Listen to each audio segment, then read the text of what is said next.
Então, esse é o tema geral, calvinismo, hoje as diversas fases do calvinismo atual. As minhas 3 palestras, primeira delas, vamos ver, vamos na sequência aqui.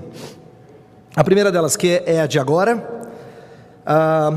qual calvinismo tem sido descoberto? Eu dei esse título porque eu quero que a gente pense sobre o interesse pela fé reformada, pelo calvinismo em nossos dias. E como é que a gente pode classificar isso à luz da nossa história anterior, né? Daquilo que nós tivemos de chegada da fé reformada no Brasil. Então, esse vai ser o panorama que eu falei, meio histórico, sociológico, hoje, palestra, tá? Menos empolgante, mas eu espero que, de certa forma, dando algumas diretrizes. Hoje à noite, a segunda palestra, eu vou falar sobre ampliando horizontes. Eu quero que a gente compreenda como a teologia bíblica calvinista ou reformada vai nos ajudar a ter horizontes mais amplos acerca da revelação bíblica, acerca da verdade de Deus para a vida da igreja brasileira. E por último, aprofundando perspectivas, a teologia pastoral calvinista, e nós vamos lidar então com algumas coisas sobre os aspectos práticos da nossa teologia. Então essa é a minha proposta. Vamos direto então para a palestra, para a primeira palestra. Qual calvinismo tem sido descoberto?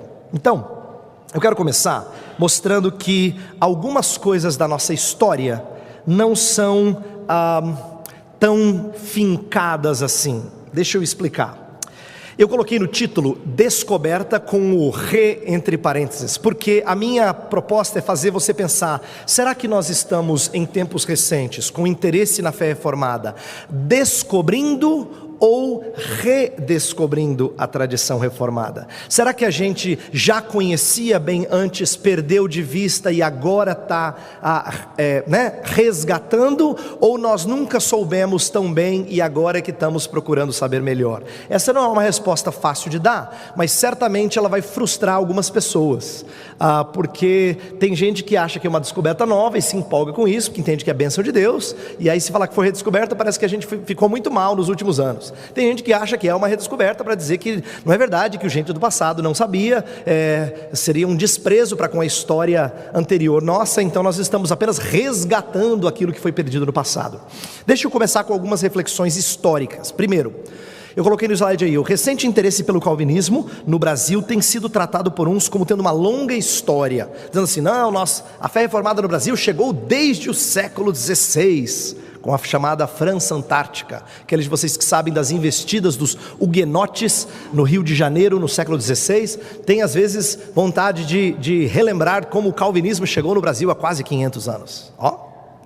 Ou se não, no século XVII, os holandeses lá na região de Pernambuco. Esses são, sim, investidas de gente de linha reformada, mas a verdade é que eles nunca tiveram continuidade. Então, é muito difícil nós olharmos para essas investidas do passado e dizer assim: nós temos uma longa história da tradição reformada calvinista.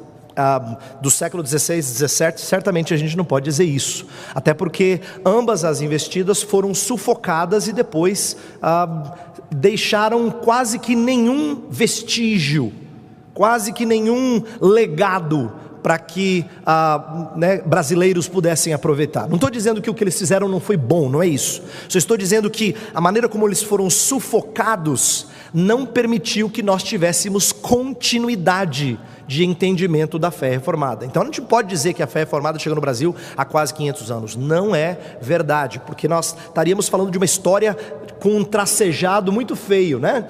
Alguns pouquinhos anos lá no século XVI, 24 anos no século XVII, e depois pula e vai lá para o século XIX. Então essa não é uma boa maneira da gente falar da fé reformada no Brasil como tendo uma longa história. Mas alguém poderia dizer: mas e o século XIX com as missões? Então vamos lá. Das igrejas que vieram para o Brasil, que tinham um histórico de tradição reformada, nós podemos dizer que só 2 missões poderiam ser representantes e trazer isso para o Brasil. A primeira, e que inclusive chegou primeiro, eram os congregacionais. Os congregacionais tinham um histórico de afinidade com a teologia reformada. Acontece que no seu histórico, isso de alguma forma se perdeu, talvez por causa da ênfase quase que somente evangelística aqui no Brasil. Como o Brasil não tinha nada de evangelho, não é que não tinha fé reformada, não tinha quase nada de evangelho, então a investida de Calley e outros que seguiram os seus passos foi muito mais em plantar uma igreja, em ensinar as coisas básicas do evangelho. Curiosamente, até os historiadores de outras linhas teológicas dizem que os congregacionais nunca foram muito teologicamente aguçados, isto é, eles nunca desenvolveram no Brasil uma robusta teologia e um treinamento teológico rico. Não é o caso dos congregacionais. Fizeram um bom trabalho de evangelização, no começo cresceram, mas logo se tornaram superados por outras denominações. Então eles não são um marco significativo de tradição reformada no Brasil. Nós não podemos dizer isso. Na verdade, até os congregacionais reconhecem que em tempos mais recentes, vários congregacionais esqueceram da sua história e deixaram essa tradição, deixaram o apego à tradição reformada. Há muitos dentro das denominações congregacionais no Brasil que têm aversão à teologia reformada. Isso só confirma como eles não foram instrumentos dessa introdução. Resta quem? Os presbiterianos. Os presbiterianos que chegaram no Brasil, como vocês sabem, com Simonton em 1859, vieram com referenciais bastante confusos. Eu coloquei parâmetros confusos, deixa eu explicar isso, porque talvez você tenha uma história muito bonita que lhe foi contada, e agora eu preciso quebrar essa história bonita. Esses homens que vieram apaixonados por plantar a igreja, e nesse sentido eles amam o Senhor e querem ver a igreja crescendo, eles vieram como resultado de uma teologia às vezes muito mista. E eu não estou falando só de Simon, eu estou falando de vários missionários que vieram, norte-americanos que vieram ao Brasil, que estavam experimentando duas coisas bem contraditórias em alguns aspectos. Eles eram representantes de uma teologia mais conservadora, antiga, tipo a teologia da velha Princeton, de nomes como Charles Hodge, que você já ouviu falar, mas eles também traziam consigo as práticas do reavivalismo do segundo grande despertamento, de homens como Charles Finney, que você também já ouviu falar. Então o que acontecia no crescimento da igreja norte-americana, nas chamadas igrejas de fronteira, no avanço do evangelicalismo norte-americano, em alguma medida acontecia no Brasil também. As pessoas plantavam igrejas muitas vezes com rod na mão e práticas avivalistas na outra. E essa mistura de ideias e de práticas nem sempre trouxe consistência. Tanto é que nossos hinos, nossos interesses literários no começo tinham as duas coisas. Tinham interesse por avivamento, crescimento de igreja e também por teologia reformada. Tanto é que o filho do Charles Hodge, o A.A. Hodge, num Esboços de Teologia, já foi traduzido no final do século XIX. Isso é impressionante para uma igreja que estava começando a nascer e conhecer teologia reformada. Não que tenha sido publicado várias vezes, tanto é que a maioria de vocês nem sabe que tinha essa edição do século XIX, porque por muito tempo ela ficou sem ser publicada. Nós tivemos outros livros sendo publicados, mas a verdade é que muitos dos referenciais reformados no Brasil não chegaram até pouco tempo. As pessoas de fora ficam impressionadas quando ouvem falar que Calvino só apareceu em português em 1985. Faz pouco tempo, se você considerar a história da nossa IBB. Que o Berkhof, que a gente acha que é antigo que só apareceu em 1990. Que Abraham Kuyper, que é um grande representante do calvinismo holandês, só apareceu em 2002. Essas são coisas que impressionam para uma igreja que tem mais de 150 anos. Isso significa que para vocês novinhos que têm acesso a muita literatura, conversem com os mais velhos que estão no ministério há 30, 40 anos e pergunte para eles o que eles liam na época que eles estavam no seminário. Certamente é um acesso muito mais restrito à literatura. Portanto, o que eu estou dizendo é que os referenciais que chegaram ao Brasil no século XIX e mesmo no século XX eram bastante mistos. Por exemplo, seminários dentro da IPB usavam teologia neo-ortodoxa misturado com outras coisas, supostamente com filtro, mas nem sempre com tanto filtro assim. Nós temos exemplos de pastores que citavam nomes tão diversos como Bultmann, Barth e Doiverd no mesmo pacote, dizendo que os três são bons. Aí você fala, como é que é? É verdade. Nós temos história disso dentro da Igreja Presbiteriana do Brasil, de referenciais tão diversos como Bultmann e Barth já não se batem. Aí você bota um Doivert junto, então faz uma salada mista. Mas para dizer que os três são importantes. E nós estamos falando de gente inteligente na nossa denominação. Eu não estou menosprezando a capacidade intelectual dos nossos ancestrais, dos homens que vieram antes. Só estou defendendo que muitas vezes nós tivemos referenciais confusos. Vou dar um outro exemplo. No início do século XX nós tivemos a investida do famoso pastor Erasmo Braga por um seminário unido. Qual era a proposta do Seminário Unido? Era juntar forças de diferentes denominações para que juntos pudessem fazer um semináriozão, com gente boa de todas as denominações. O que acontece como resultado desse esforço ecumênico? É que você minimiza as diferenças teológico-doutrinárias. Você minimiza, porque para você conviver com pessoas de diferentes denominações, você tem que começar a cada vez mais dizer, isso aqui não é importante, isso aqui não é importante, isso aqui não é importante, isso aqui não é importante, para você achar um mínimo denominador comum. Esses eram movimentos fortes e marcantes dentro da nossa IPB, da Igreja Presbiteriana do Brasil. Então o que eu quero dizer a vocês, de forma bastante sintética, é que o início do movimento reformado no Brasil, ele foi de parâmetros bastante indefinidos. É por isso que muitos presbiterianos ainda hoje têm uma noção equivocada do que significa teologia reformada. Inclusive, antes disso, deixa eu falar agora sobre o próximo slide, que é mostrar esse interesse recente pela teologia reformada. Olha só. O recente interesse pelo calvinismo foi construído no final do século XX. Por exemplo, pessoas que passaram a conhecer o calvinismo via Martyn Lloyd-Jones, publicado pela PES. Conversem com os mais velhos que são apaixonados pela teologia reformada, ele vai dizer, nossa, eu li Martyn Lloyd-Jones na década de 80. Era o que tinha, era a única coisa quase que tinha. Era o que as pessoas recebiam para elas conhecerem teologia reformada. A PES, com os seus esforços lindos e maravilhosos, mas pequenos, estava começando a semear alguma coisa. Fazia livretinhos de puritanos, na verdade resumo de livros dessa grossura. Livros grossos viravam 50 páginas, 80 páginas.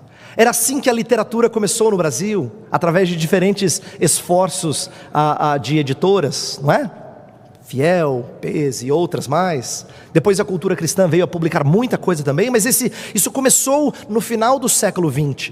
Até então, até meados da década de 80, tudo que a gente tinha publicado, inclusive pela nossa editora, era quase que somente devocional. Quase que somente devocional. Você não tinha os grandes volumes de teologia. Você não tinha os manuais exegéticos robustos. Isso é um privilégio de poucos e de pouco tempo. Então eu digo que esse recente interesse foi construído via literatura e conferências. Isso aqui, que já acontece já há mais de uma década, para alguns é novo, mas tiveram alguns que sonharam há 20 anos atrás. Por quê? Porque é assim que no final do século XX as pessoas começaram a investir e a fazerem conferências, início do século XXI, conferências, para que isso se tornasse mais e mais conhecido. Algumas delas começaram pequenininhas e hoje são grandes. E também difundido mais recentemente pela mídia e por escolas. No século XXI, e agora eu digo nesses anos mais recentes, 10, 15 anos, nós temos a mídia fazendo coisas que outrora eram impossível, né? Você ouve pregadores de tudo quanto é lugar. Você ouve pregadores não só do Brasil, mas de fora. Você ouve palestras sobre diferentes assuntos. Dá para você dar aula de escola dominical só baseado em vídeos do YouTube, né? Você sabe disso. Você diz, estou pesquisando um assunto, procura Reverendo Augustus e o assunto. Sei lá, você acha, não é? Então, isso é para mostrar o quê? Que essa popularização de conteúdo, não estou falando isso negativamente, ela se tornou possível pelo que a internet proporcionou. Num certo sentido, ela fez aquilo que a imprensa fez lá atrás, na época da Reforma. Essa divulgação e popularização das ideias. Então hoje muita gente tem acesso a coisas estando num cantinho do nosso Brasil, não é? E também as escolas que passaram a ensinar mais acerca dessa descoberta.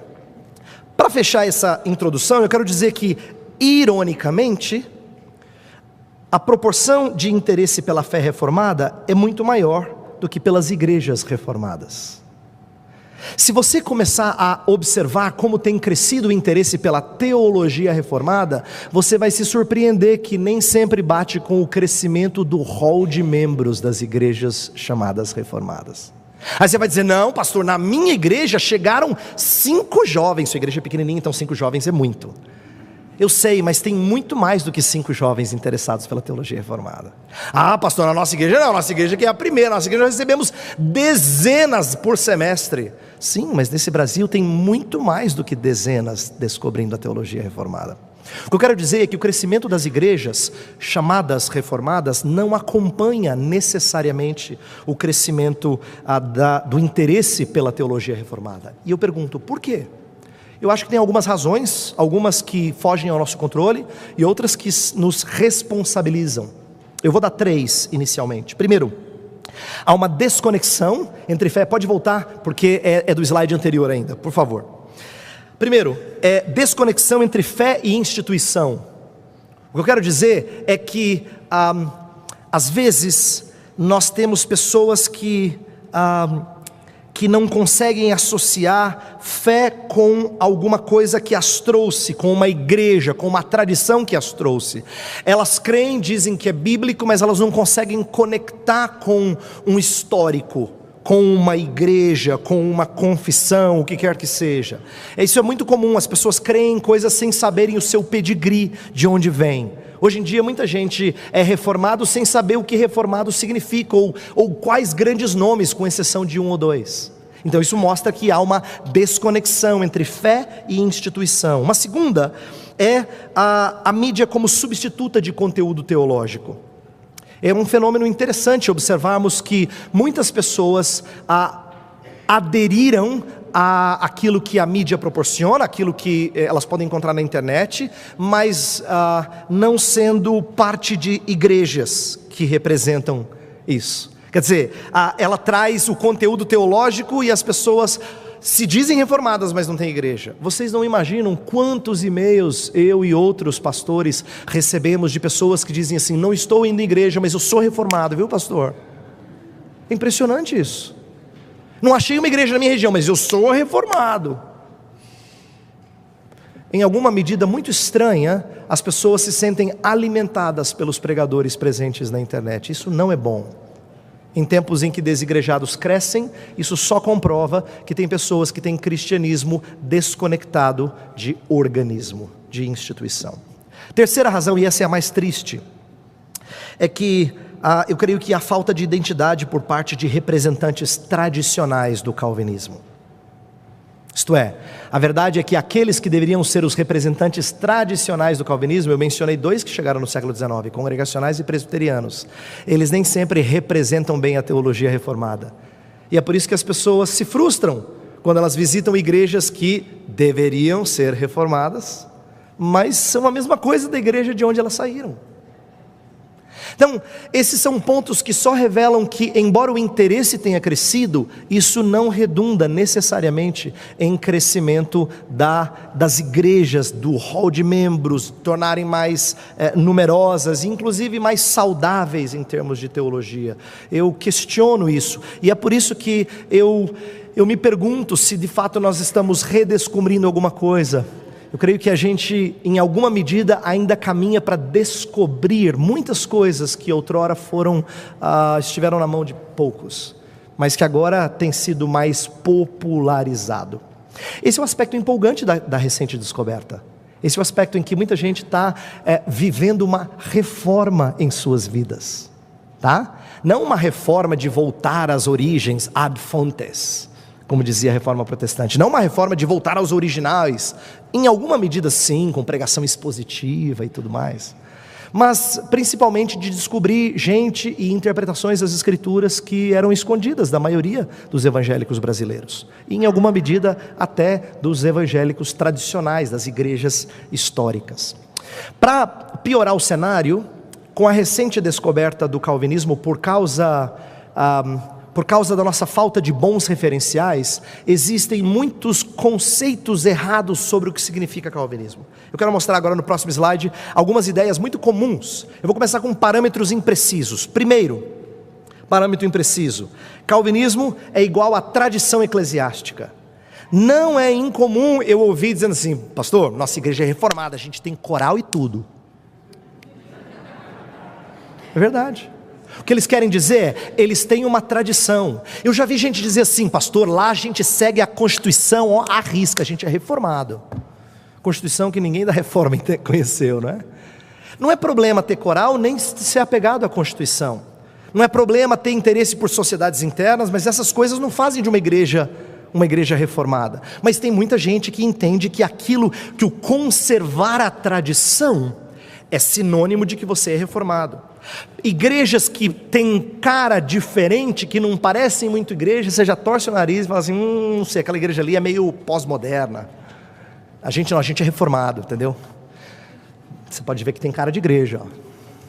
Aquela lá é meio... Porque nós estamos apegados a certas tradições eclesiásticas. Esse é um parâmetro bastante impreciso. Eu não estou aqui defendendo nenhum tipo de igreja progressista ou de cara nova, e não é isso. Mas para nós, às vezes, calvinismo é reduzido a certas tradições, coisas que nós recebemos. Segundo parâmetro impreciso é que calvinismo é sinônimo de pregação expositiva. Você vai dizer assim: pastor, mas não é? Eu achei que era. Então vamos lá. Eu não estou dizendo que calvinismo não tenha zelo por expor as escrituras. Deve ter. Deve ser uma marca dessa descoberta do calvinismo. A tristeza é achar que só em igrejas reformadas haveria exposição das escrituras. Na verdade, deveria acontecer em cada igreja genuinamente evangélica, que acredita nas escrituras como palavra inspirada de Deus. Então, o que eu quero dizer é que é possível, eu não estou dizendo que acontece aos montes, mas é possível uma igreja não ter referenciais reformados e ainda assim expor as escrituras, mas expor a partir de um referencial teológico diferente. Deveria estar presente em toda a igreja genuinamente reformada, e eu acho que tem que estar, mas eu não quero que a gente ache que isso seja sinônimo de reformado. Isso acontece frequentemente com os meus irmãos pentecostais. Eu sei que eles falam isso com todo carinho e paixão, e eu chamo de impreciso porque eles não tiveram acesso a essas coisas. Mas eles chegam assim e falam assim: pastor Heber, eu gosto muito eu sou reformado, sabe? Para mim, pregar a palavra. Eu acho isso lindo, mas isso devia ser verdade de qualquer pessoa que se chama de evangélico. Se pregar a palavra é sinônimo de reformado, então vai ter muito arminiano que vai ouvir e falar assim: então eu sou reformado, porque eu prego a palavra também. Não é? Ele acha que ele é zeloso para com as escrituras, e de repente ele é mesmo. Ele tem outros óculos para enxergar as escrituras, mas ele se importa em pregá-la. Então o que eu quero dizer é que pessoas que vêm de igrejas que fazem 1001 coisas menos pregar as escrituras, querem ouvir as escrituras pregadas. Que bom! Quero dizer a vocês que a fé reformada tem muito mais do que só um zelo pelas escrituras. É a partir do zelo das escrituras um entendimento fantástico acerca de nosso Deus, do ser humano, da cultura e da igreja. E é isso que a gente precisa descobrir. Um terceiro parâmetro impreciso é que calvinismo é sinônimo de 5 solas. Aí você fala assim: ixi, na igreja eu estou fazendo 5 solas, pastor, e aí? Hoje é outubro, 500 anos. Tem 5 domingos, bate certinho, 5 solas, dá certinho. Tem algum problema? Não é isso. Eu só quero que você entenda que os 5 solas eram representativos da reforma protestante como um todo, não só da linha reformada. Todo protestante que se opunha a Roma estava lutando por sola escritura. Todo protestante que não queria méritos na sua salvação estava lutando por sola gratia, por uma apropriação da justificação sola fide. Todo aquele que não queria os méritos dos santos e a participação de Maria ou de outros como intermediários, ou mesmo do clero como intermediários, pregavam os solos Cristos. Tudo para a glória de Deus somente. Mas isso não era a exclusividade dos reformados. Isso é um legado que a gente diz vir da reforma. Então o que eu quero dizer é que para muitos dizer que é reformado é trazer algumas boas ênfases da reforma, mas que não representam a linha específica da reforma chamada de calvinista ou reformada. Esses são parâmetros comuns de ouvir. É muito comum as pessoas entenderem calvinismo ou reformado como sinônimo de tradicional conservador, como sinal de pregação expositiva ou como aquilo que vem da reforma. E eles não estão errados, eles só estão sendo imprecisos na equivalência. Existem elementos de tradição no calvinismo, sem dúvida. Existem o zelo pela pregação expositiva e existe o interesse pelos 5 solas, mas não é isso que define a tradição reformada. Vamos para outros parâmetros, agora eu vou chamar de restritos. Primeiro deles, calvinismo é igual a 5 pontos de Dort. Esse é o mais comum na mente de muitas pessoas. Eles quase que reduzem a fé reformada à soteriologia. Eles focam só na doutrina de salvação, predestinação, Jesus morrer pelos eleitos, o Espírito Santo convencer poderosamente, soberanamente alguém de vir a Cristo e perseverança dos santos. Esses elementos de soteriologia que estão presentes em Dort são uma marca importante da tradição reformada, mas elas não são resumo da nossa fé, até porque Dort foi uma resposta a movimentos que depois vieram a ser chamados de arminianos, na época de remonstrantes. É uma reação, é uma resposta, não é um resumo de fé. Dort, os chamados 5, os cânones de Dort, os 5 pontos do calvinismo, não são uma confissão de fé completa, são só uma resposta a um problema eclesiástico. Por isso que quando alguém descobre a soberania de Deus na salvação, ele fica empolgadíssimo, porque ele nunca ouviu isso antes. Que ótimo, eu fico muito feliz. Mas não é só isso que a tradição reformada construiu em termos de teologia, em termos de doutrina. Isso só mostra como muitas vezes as pessoas restringem calvinismo a uma coisa somente. De novo, não é que isso seja errado, mas isso é só parte da história, não é toda a história. Segundo parâmetro restrito, é de que calvinismo é igual a engajamento social. Eu coloquei entre parênteses ali cosmovisão.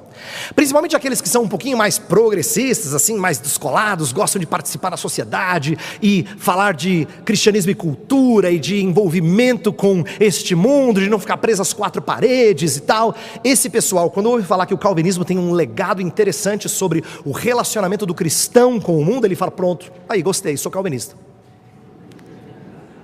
Tanto é que há muitas pessoas que não têm zelo nenhum pela doutrina reformada e gostam de Abraham Kuyper. Por quê? Porque ele falou de participar neste mundo, de mostrar nossa fé na esfera pública. Isso é muito bom. Só que Kuyper fez isso a partir de um referencial teológico reformado. Há muitas pessoas que gostam do engajamento, eles são o arregaçar das mangas.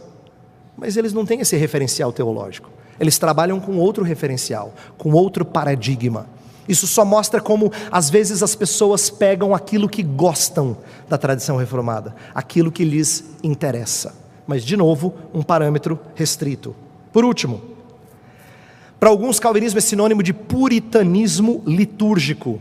Ao invés de usar o termo que muita gente usa, e você já deve ter ouvido, neopuritanismo, eu resolvi colocar puritanismo litúrgico. Vou dizer por quê. Frequentemente as brigas ligadas a esse tipo de interpretação estão relacionadas a culto. Frequentemente estão relacionadas a culto. Diz respeito à postura que deve se ter no culto. Eu não quero minimizar aqui a importância de nós resgatarmos a nossa fé para o culto. Inclusive eu vou mencionar brevemente, mais para o final dessa palestra. Mas quando a gente restringe esse resgate quase que somente a questões de culto, sobre quem é que pode pregar, quem é que pode orar na igreja, o que pode cantar e assim por diante, nós acabamos de novo restringindo e dando a impressão de que calvinismo ou puritanismo é quase que só isso. Não é à toa que algumas pessoas ouvem puritano ou puritanismo e arrepiam, como se fosse coisa ruim, como se o legado deles fosse só esse. De novo, não é que não tenham elementos corretos em entender aquilo que eles nos deixaram, mas não é só sobre liturgia que eles escreveram. Embora essa tenha sido a principal ênfase de pessoas que resgatam um puritanismo litúrgico. Então, diante desses parâmetros restritos, eu quero que a gente repense um pouco. Repense o que é tradição reformada e que a gente amplie os nossos horizontes, como eu coloquei como título da segunda palestra, ou aprofunde as nossas perspectivas, como eu vou trabalhar na terceira palestra, que a gente tenha uma visão mais ampla. Deixa eu explicar um pouco disso. A maioria dos brasileiros reformados né? Reformados eu coloquei aqui entre aspas.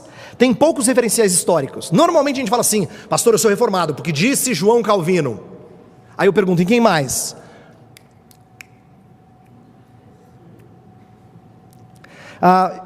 Certa vez, ensinando sobre esse assunto, eu disse assim: não é impressionante que a gente conheça Calvino, depois a gente pula para o século XIX, para Rod, se é que a gente conhece Rod, aí cita o Berkhof, século XX, e diz que é reformado. Calvino e Berkhof. O que aconteceu no meio? Não tinha reformado? Mas quase nenhum de nós conhece a vasta gama de representantes da tradição que vieram depois de Calvino. A maioria de nós já ouviu certos nomes, mas nunca teve a chance de ler. Olha só que coisa impressionante. A gente já ouviu falar de Enrico Bullinger, a gente já ouviu falar de Teodoro Beza, a gente já ouviu falar de Ulrico Zwinglio. Se eu fizesse uma pesquisa aqui, eu tenho certeza que menos de 5% já leu alguma coisa de um dos três. Eu não estou querendo humilhar você, estou querendo dizer que nós conhecemos muito pouco da nossa tradição. Nós ouvimos nomes, mas a gente não tem sequer acesso a essa literatura. A gente nunca leu esses caras. Então a gente tem referenciais muito restritos. E o que acontece com referenciais restritos? Você adota ele como o único representante da tradição reformada e corre-se o risco de cometer imprecisões, de cometer alguns equívocos. Ou quando você diz: não, mas Calvino e John Owen. Tudo bem, John Owen foi um gigante teológico, né? Mas quem mais? Você já leu Anthony Burgess? Puxa, que pena. Muito bom, viu? Mas por que a gente não leu alguns desses nomes? Por que a gente nunca leu Johannes Eusebius, o maior manual de teologia sistemática do início do século XVII? A gente nunca leu, não é? Por que a gente nunca ouviu falar de Amandus von Pollensdorf? Porque essas coisas ficaram perdidas no tempo por causa de um problema linguístico. A maioria dessas obras continua em latim e em latim somente. E como nós não somos mais o tempo em que a gente lê latim com facilidade, essas coisas não estão mais ao nosso alcance. Mas tem mais do que isso. Eu acho que não é só o problema linguístico. É que a maioria de nós nunca aprendeu de ninguém que nos ensinou sobre uma rica tradição de nomes. Nós não ouvimos muito, por exemplo, sobre o despertamento que houve na Holanda no século XVII, parecido com o puritanismo na Inglaterra no século XVII. A chamada Nadere Reformatie. A gente não conhece os representantes dessa reforma holandesa, chamada Segunda Reforma Holandesa, mas foi significativa, produziu muita coisa boa. Mas o que a gente conhece dela? Não sei, pastor, primeira vez que eu estou ouvindo. Isso só mostra que a tradição, aos nossos olhos, é restrita. Ela é restrita. E às vezes a gente tem algum referencial contemporâneo. Eu leio Sproul, eu leio Piper, eu leio, qualquer um que você goste que seja considerado reformado. Isso não é ruim, eu louvo a Deus pela amplitude de literatura que a gente tem tido hoje. Mas a gente se esquece de uma vasta gama de representantes ao longo da história. Além disso, a gente tem pouco conhecimento das várias confissões. Não é só o Westminster que foi produzido. Na verdade, os séculos XVI e XVII produziram o maior número de confissões em todas as tradições de toda a história. Não tem nenhum outro período da história da igreja que produziu tantos documentos confessionais como os séculos XVI e XVII. Nenhum outro. Mas a gente conhece muito pouco, não é? Por que eu estou dizendo isso? Eu não quero que você saia daqui frustrado, pastor, e agora? Tem muita coisa para eu ler. Não é isso. Eu só quero que você tenha cuidado, atenção, porque tem uma aplicação para isso. A aplicação é a seguinte: se o seu conhecimento for restrito, certamente você vai ter a tendência de ser mais faccioso, divisionista. Porque se não for reformado do jeito daquele referencial que você conhece, não é reformado. Quando que, na verdade, a tradição pode ser mais ampla do que você conhece. Mas como você só tem um ou dois referenciais, se não é igual a ele, não é reformado. Esse é um problema que a gente vive. É por isso que nós somos tão briguentos, em alguma medida. Porque às vezes a gente conhece pouco. Então, se a gente conhece pouco, é igual você achar que reformado é o seu pastor. Se o único referencial de reformado é o seu pastor, se é diferente do que o seu pastor disse, não é reformado. Você ri disso, mas é o mesmo com João Calvino, que é um excelente referencial, mas é só um. É excelente, eu não estou menosprezando o legado dele, mas é só um referencial. Quanto menor o nosso conhecimento, mais restrito e faccioso a gente se torna, mais briguento por uma tradição que a gente desconhece. Seria a mesma coisa que você fazer uma visita para um país. Isso é frequente quando você vai fazer viagem de turismo fora, e você passa uma semana num país, e aí você descreve o país baseado naquela semana que você vivenciou fora. É muito injusto. Alguém que viveu lá 5, 10 anos vai dizer, não é bem assim. A cultura é muito mais rica do que você está dizendo. Mas você passou lá uma semana. Então você diz, que engraçado, né? Aquele país ele é assim, assim, assim. Alguém vai dizer, peraí, essa primeira avaliação sua é mais ou menos correta, a segunda não é não. Mas você passou uma semana, né? É o que você viu. A gente já vivenciou isso antes. Se você já esteve numa outra cultura, rapidamente você faz uma avaliação dela, mas ela é restrita. E se ela é restrita, e se você acredita nela, o problema com teologia é que a gente acredita nela, aí a gente briga pelaquela avaliação de uma semana no exterior. Entendeu?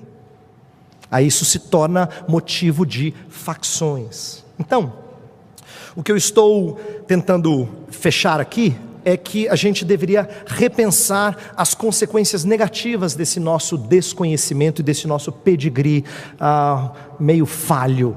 Deixa eu colocar inclusive algumas reputações infelizes decorrentes de desconhecer a boa tradição reformada. Primeira, uma soberba que não combina com uma soteriologia graciosa. Você sabe que muitos hoje têm dito nas mídias sociais que calvinista muitas vezes é orgulhoso? Puxa, esse deveria ser um rótulo que nunca deveria caber a nós. Porque nós, mais do que todo mundo, pregamos que é pela graça e pela graça somente. E não por méritos, e não por inteligência, e não por boa convicção teológica. Nós falamos disso constantemente, mas eu creio que não seja inverdade quando alguns taxam reformados de soberbos. Não é inverdade. Alguns de nós nos tornamos soberbos mesmo. A gente se apropria desse conhecimento graciosamente e ensina esse conhecimento soberbamente. Olha só, que inconsistência. Ela tem sido parte do legado ruim que a gente tem deixado, de uma imagem, uma reputação infeliz que a gente tem comunicado. Uma segunda coisa, um divisionismo que não combina com o espírito servil. Quando a gente briga por alguma coisa e tenta defender essa coisa, e tenta defender com todos os esforços possíveis, mostra que a gente não está disposto a servir. A gente está mais interessado em convencer. Isso não é ser servo. Isso é problema. Há muitas pessoas que já têm notado nos Estados Unidos que quando alguém descobre a fé reformada, não tendo conhecido antes, ele normalmente se empolga a tal ponto que ele tem que passar um tempo na jaula, eles brincam. É o estágio da jaula. Porque o bicho está selvagem. Ele quer sair abrindo cabeça e enfiando conhecimento, né? A força. Ele fala assim, você não é reformado, eu não acredito. Muita gente que descobre a tradição reformada, principalmente em outras igrejas, ele conheceu o Deus soberano e gracioso, ele fica encantado. E veja, ele não faz isso por mal, pelo menos ele acha que não. Ele faz isso porque ele quer ser leal a esse Deus, ele quer que os seus amigos e parentes conheçam esse Deus que ele conheceu. Se ele pudesse, ele usava um serrote e abria a cabeça assim, ó, para botar dentro da cachola, né? Esse é o desejo dele. Então, norte-americanos costumam chamar essa fase de fase da jaula. Amarra esse cara, bota ele dentro de uma jaula, deixa ele aquietar um pouquinho, acalmar, para ele conversar de maneira dócil com as pessoas, expressar a graça que ele alcançou. Até porque é uma coisa importante que você tem que lembrar, não é só salvação que é pela graça, conhecimento espiritual também é. Se Deus nos dá entendimento de certas verdades bíblicas, a gente tem que agradecê-lo, porque isso é graça. Uma das coisas mais bonitas que eu aprendi foi isso, através do registro de Jesus das parábolas. Você lembra quando Jesus está contando parábolas? Se você já estudou isso com cuidado, você sabe que houve um determinado momento em que ele começou a ensinar por parábolas. Não é que ele sempre fez assim. Isso chamou a atenção dos discípulos. Aí eles chegam para Jesus, em off, aquela reuniãozinha, só o conselho e tal. Ô Jesus, por quê? Por que esse método novo? Jesus poderia ter dito assim, é para ilustrar melhor os meus sermões. Mas não foi isso que ele falou. Ele disse para que alguns vejam e outros sejam ainda mais cegados. Um grande puritano que ensinou sobre esse texto, o famoso Matthew Henry, usa uma ilustração fantástica. Ele diz que o contar parábolas de Jesus era como aquela nuvem no deserto, ou na saída do Egito, prestes a atravessar o Mar Vermelho, que permitia que o lado dos egípcios fosse só trevas e o lado dos hebreus fosse luz. A mesma nuvem esclarecia para uns e obscurecia para outros. Era assim que o ensino de Jesus fazia. Aí depois, quando Jesus ensina que a uns será dado, de outros será tirado, ele fala assim para Pedro e para os demais: bem-aventurados sois vocês, porque muitos homens do passado almejaram ver o que vocês viram. O que Jesus está ensinando para Pedro e os apóstolos? É que eles são privilegiados, o conhecimento que eles têm é graça. Homens possivelmente mais crentes que eles do passado não viram. Não porque não eram crentes, não eram fiéis ao Senhor, mas eles não viram tudo que os apóstolos viram. Os apóstolos viram a revelação no seu clímax, o próprio Deus encarnado. E Jesus diz para eles assim: bem-aventurados sois. Não é? Então conhecimento espiritual é graça. Se você entende certas coisas, você não deve achar que tem direito de impô-las, porque primeiro que é o Espírito Santo que convence, segundo que você tem que expressar através do seu ensino exatamente a maneira como você foi alcançado, com graça, com ternura. Mas infelizmente um divisionismo tem marcado a tradição reformada. E por último, uma inconsistência entre fé e prática que não combina com a coesão da tradição. O que eu quero dizer é o seguinte: há muitas pessoas que amam teologia reformada, vão para a conferência da fé reformada lá na primeira de Goiânia, já foi? Então, eles vão, gostam, ouvem, acham fantástico. Só que a sua vida eclesiástica, a prática de vida de igreja, a prática de culto, a prática de missões, a prática de crescimento de igreja, não combina com a sua teologia. Mas na escola dominical ele ensina 5 pontos do calvinismo. Está pensando o quê? Somos reformados. Sabe que isso é estranho? Porque isso tem gerado na cabeça de alguns a impressão de que nós somos esquizofrênicos. É verdade. Não, a gente ensina que Deus é soberano, que Deus é todo poderoso, que Ele é o justo juiz, que a gente deve temê-lo, mas o nosso culto não parece que Ele é isso aí. Aí alguém pensa assim: esse pessoal é doido. É doido. Porque na hora de ensinar a escola dominical, Deus é soberano, justo, maravilhoso. Na hora de cantar, parece que Ele é o amigo, o coleguinha.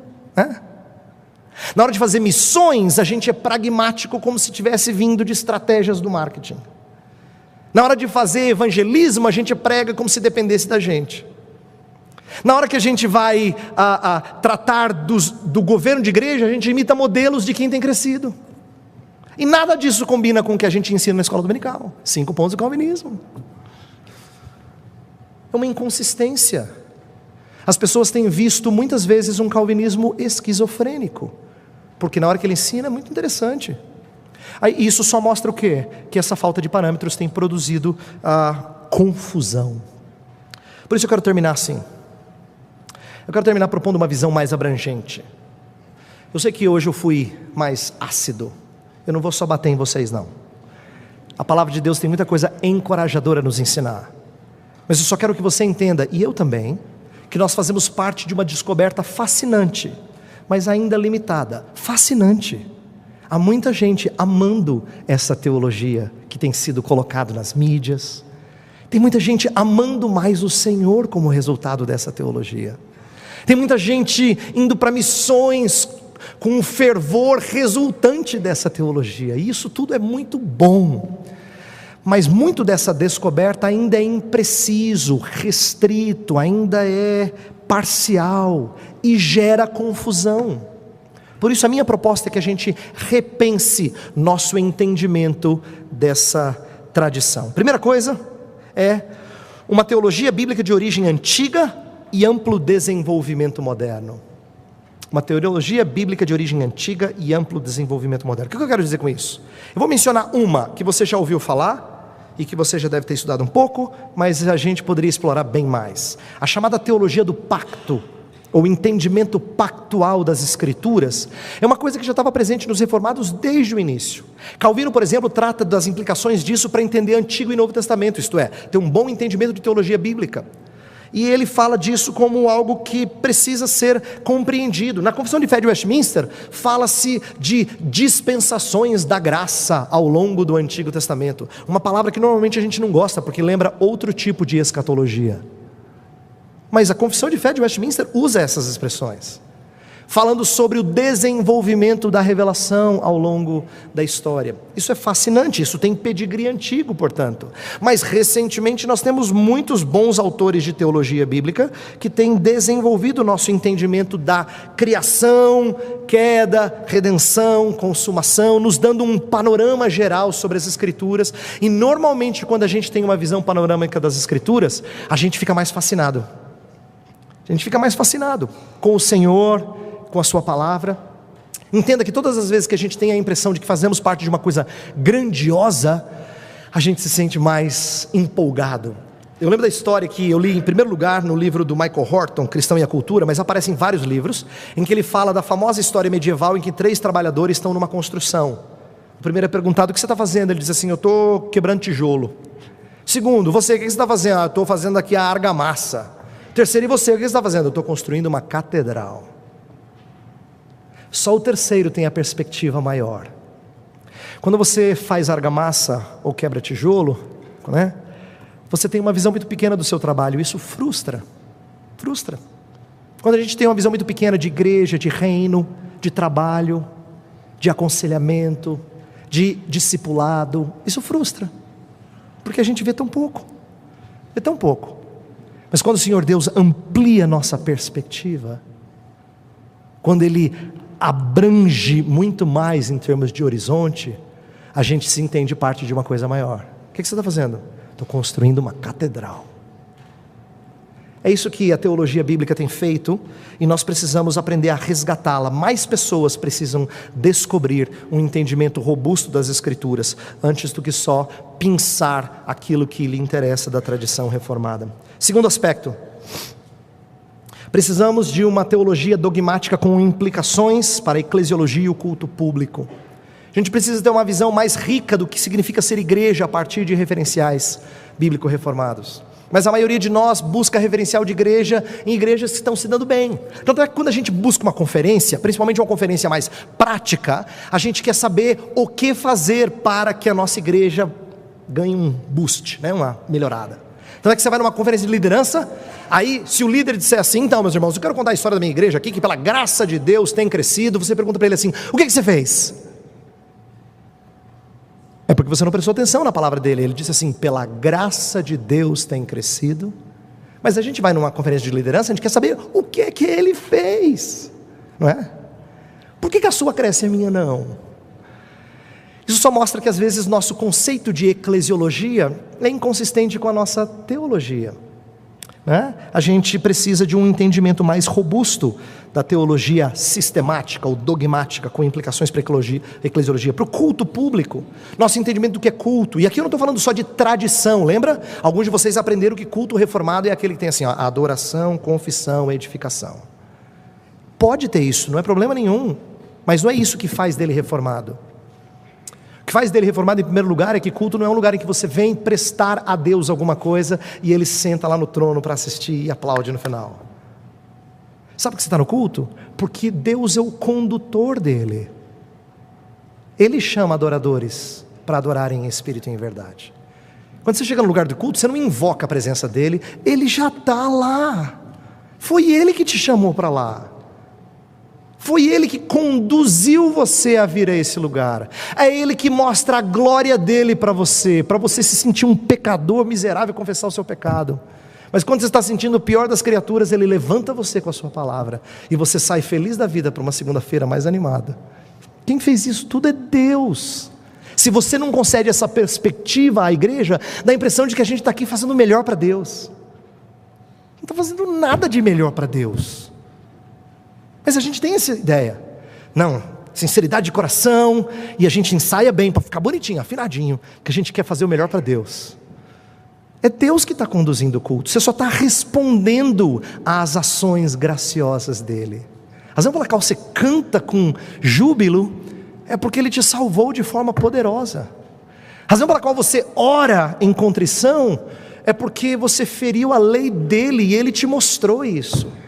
A razão pela qual você investe em missões e você entrega o seu dízimo, você toma a ceia, é porque você sabe que você precisa dos meios de graça e você precisa mostrar serviço como resposta daquele que te remiu. O culto é algo que Deus conduz, mas isso é uma coisa que a gente raramente diz nas nossas igrejas.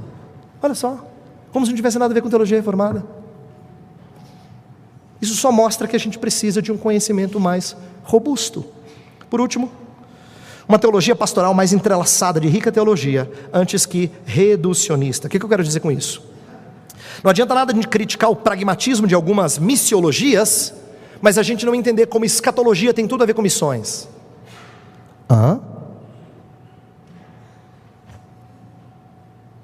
É estranho para a maioria de nós pensar assim, que se a gente tivesse que fazer missões dentro de um contexto reformado, a gente deveria ensinar escatologia. Como é que é, pastor? A gente não está habituado a pensar assim. A gente sabe criticar o outro, fala, tudo pragmático, só pensa em números. Mas que tipo de teologia robusta você tem para enriquecer seu entendimento de missiologia? Se tudo que você vai dizer é expor Mateus 28, 18 a 20, você vai fazer boa coisa, mas pouco. Porque não é só isso que fala de missões. Mas a gente tem um entendimento reduzido. É por isso que eu estou chamando a uma visão mais abrangente, menos reducionista. Mesma coisa com aconselhamento.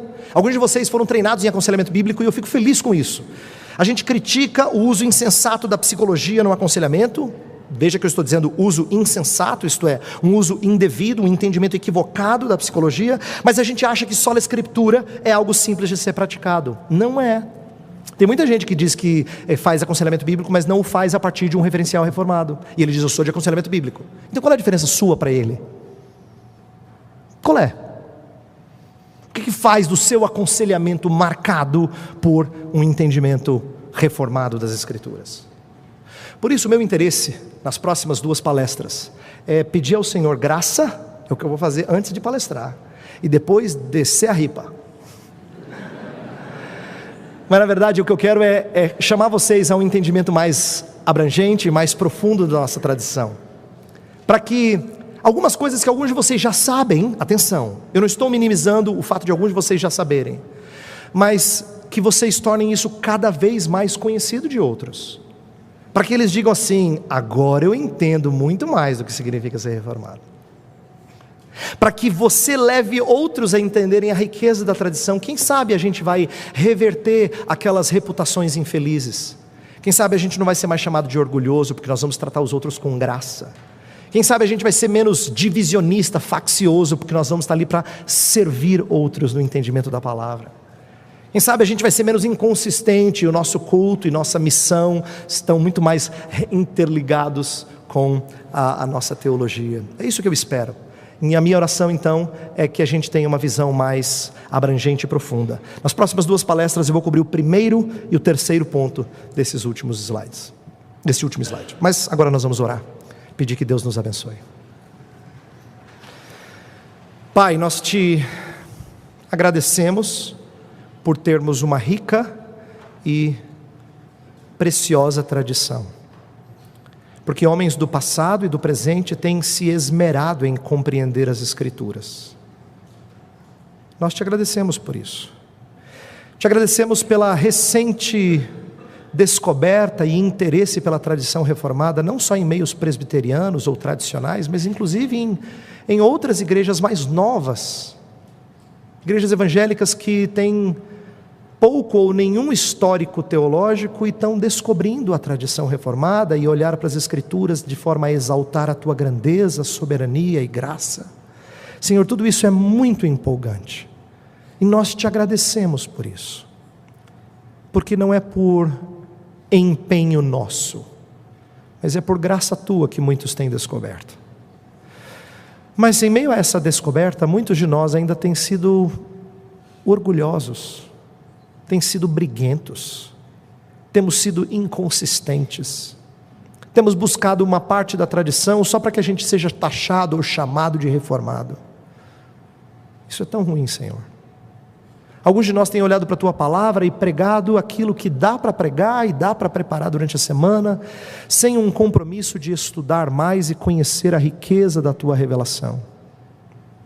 Isso é muito ruim. Por isso nós não só nos alegramos diante da Tua grandeza e graça, nós nos sentimos humilhados diante da riqueza da Tua revelação e do nosso pouco conhecimento dela. E pedimos perdão, porque às vezes transmitimos o pouco que nós conhecemos como se fosse o todo. Por isso, aceita nosso arrependimento e permite que, humildemente, busquemos conhecer-te mais e mais e mais. E o Teu povo tenha a humildade de se colocar debaixo de tutoria, de mentoria, de ensino, de mestres do passado e do presente, para que sejam bons canais de um conhecimento mais rico, mais pleno da Tua revelação. Queremos que o Teu povo seja marcado por maturidade, e maturidade não virá sem conhecimento bíblico, sem sabedoria provinda da Tua Palavra. Por isso queremos que o Teu povo coma carne, queremos que o Teu povo deseje ardentemente o genuíno leite espiritual. Usa-nos como canais desse ensino, faz-nos aprender o que nos é possível, Senhor, e nos mantém humildes, dependentes do Senhor. Essa é a nossa oração, em nome de Cristo. Amém.